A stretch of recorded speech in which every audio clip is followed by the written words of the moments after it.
Hi, can you hear me, Alex?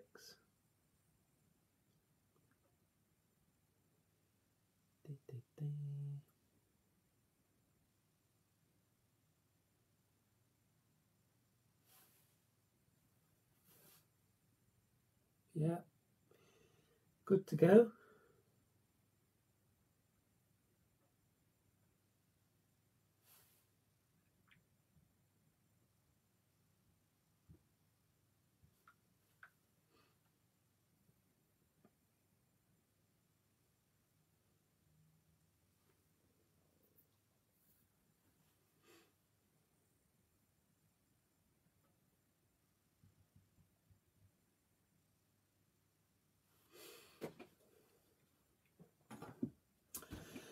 Okay, good evening, everybody. My name's Trevor Wright. I'm going to be reading you a few poems as part of tonight's event.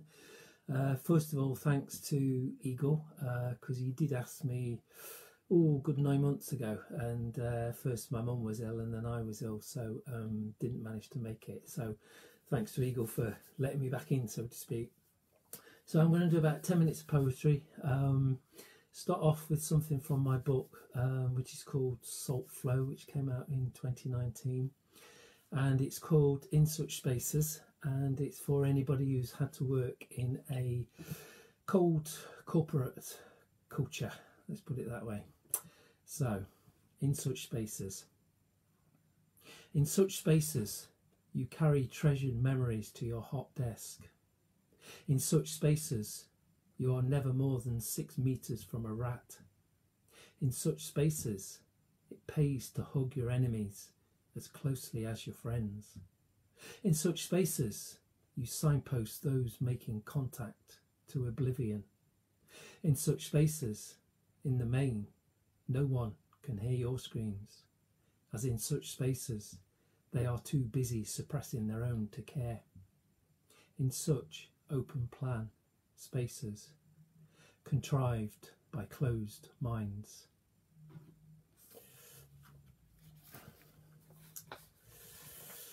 So 3 years ago I started trying to get people interested in a project for creative writing for autistic people, and despite a few kind of knockbacks, Writing East Midlands were really supportive, and then eventually last autumn we managed to get some funding for some test projects. So there's been groups running since December, 2 in Nottingham, two in Derby, some for adults, some for kids. So look online, Writing East Midlands, on April 2nd, which is Autism Day, and the anthology will be there loaded up for free, together with a video of some of the performers, some of the autistic performers. So this one is a poem that came out of those workshops, and it's called Who's Challenging Behaviour? She said that I presented well. He's one of those. Geez, bloody hell. Well, pardon me if you couldn't tell. Should I have torched some cars? He said I didn't look that way. Noted my copying strategies weren't great. Oh, false impression. Sorry, my mistake. Maybe I should have torched some cars.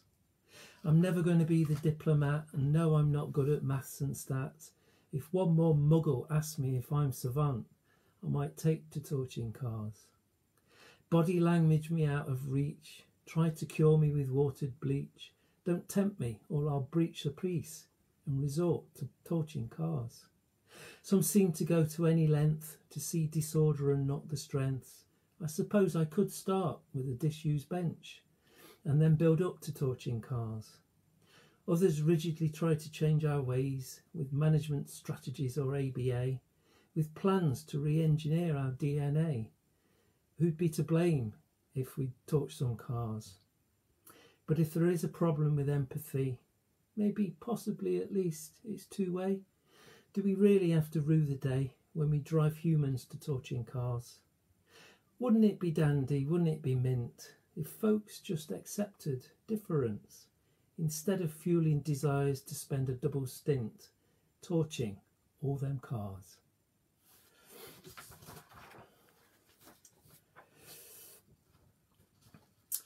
So I don't know about anybody else, but this time last year, or kind of April, May, June, I wasn't in work like many other people, so I was doing a lot of walking around the local park, and it was so quiet that I used to walk through that park every day to go to work, and I started to notice things that I'd never ever noticed before.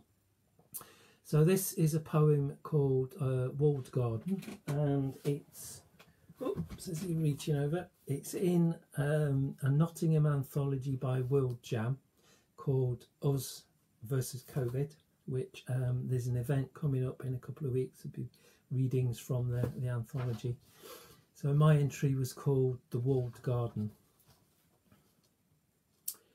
Those early days when routine alarms signalled the stark absence of routine, when shadows hovered over shared spaces, when dogs thought their walkies' lottery was won, when we just about kept in check the feeling that we'd never fight our way out of this suffocating bag, when downriver from our newly appointed favourite willow, a heron poised, still, as if it too wondered just how old noises could become replaced by creaking boughs, by woodpecker chaka-chaka attacks, by senses of place, of value, by othered voices seeping through spring clouds, clouds that seemingly held in cold ashes like a man imposing a firebreak on his tears, until halfway in, sitting snug on Peter's seat, noticing cobwebs, the glistening warming red brick, flawed breaths catching serotonin airs, savouring what bees do, what bees really do in public butterfly plots, and mulling on what old Peter, if he were alive to sit with us now, would think of such transitions, of such sacrifices, of such worries wrapped up in newfound wonder. Yet what if, when all of us become newly normaled, when our rat runs return to singe, leaf and lung, what if we sit back and allow our filters to reset? What if we discharge all we claimed that we'd learned? What if we don't pick out those creaking boughs and chaka-chaka attacks? What if, when we stop seeing, really seeing, what if we stop seeing what bees do?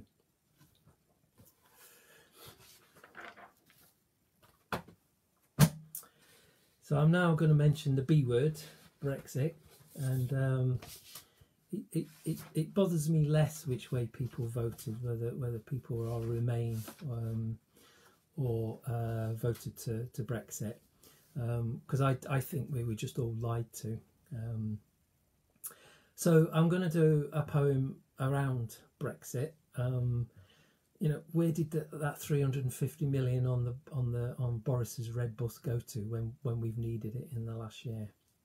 So if anybody's seen a film called Oh Brother, Where Art Thou, it's about 10-15 years old now, with George Clooney, amongst others, there's a song in it called The Big Rock, Candy Mountain, which is from, I think Burl Ives sung it in the 1940s, but it was actually written by a fella called Harry McClintock in the 20s. And the Big Rock Candy Mountain is really an itinerant hobo's kind of dream of a perfect world during the American Depression. So I've kind of translated that into the Brexit Candy Mountain. So if you know the song, I would recommend listening to the soundtrack to that film, because some brilliant songs in it. Anyway, digress. The Brexit Candy Mountain. One evening as the sun went down and the home fires were all burning, down the tracks came an old Etonian saying, "Voters, I'm not turning. I'm headed for the land that's far away, beside the free trade fountains. So come with me, let's go and see the Brexit Candy Mountain. On the Brexit Candy Mountain, our beef will be our beef. We'll grow all our own fruit and veg, led by Shaun the sheep. No more uniform carrots or one-size broccoli spears. You're free to be whatever vegetable your Brexit heart desires. On the Brexit Candy Mountain, four-eyed dom is our favourite dish, and there won't be no Brussels bureaucrat telling us where to fish. The cod will all come calling, no doubt the mackerel too, and there'll be no more red herrings or pollocks served up for you. On the Brexit candy mountain, it's 2 fingers to the EU, and you'll never get stuck in a tailback from Kent to the M62. And while the sun's still shining, all the leaking roofs get fixed, and every field will be full of uniforms passing apple-scented shit. And all the money on the bus will come speeding back to us, and the monocled Mog rides backwards through the fog, followed by his smarmy army sat on their penny farthings, and they'll paddle right over the white cliffs of Dover, and their carpet bagging show will splash on the rocks below. So we're all spared the sight of those whining gobshites, and there'll be no one living on the streets, wherever they may be, and there'll be just gin and whiskey springs whenever Eagle and Rachel sing. Now that's what I call a Brexit candy mountain.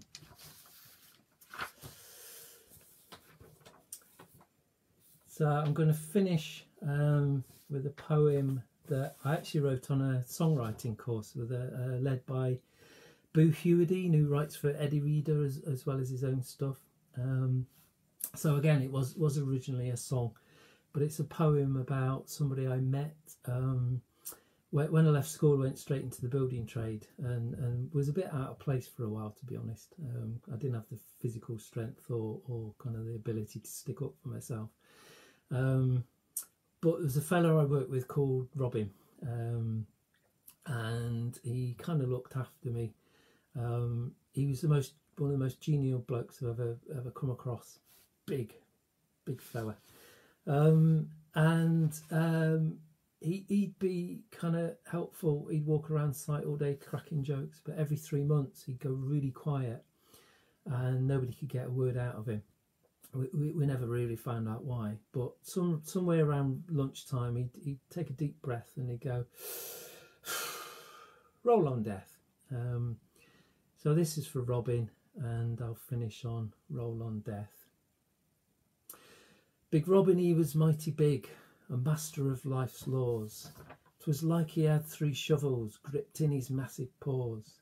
He'd shift his weight in concrete, never moaning through the grind, saying, this job's a good 'un, roll on death, let's go get us a pint. Big Rob was there when I started out, needing to be found. He helped me when I struggled and gave a hand when I was down. He cleared every path before us, the man truly was a giant.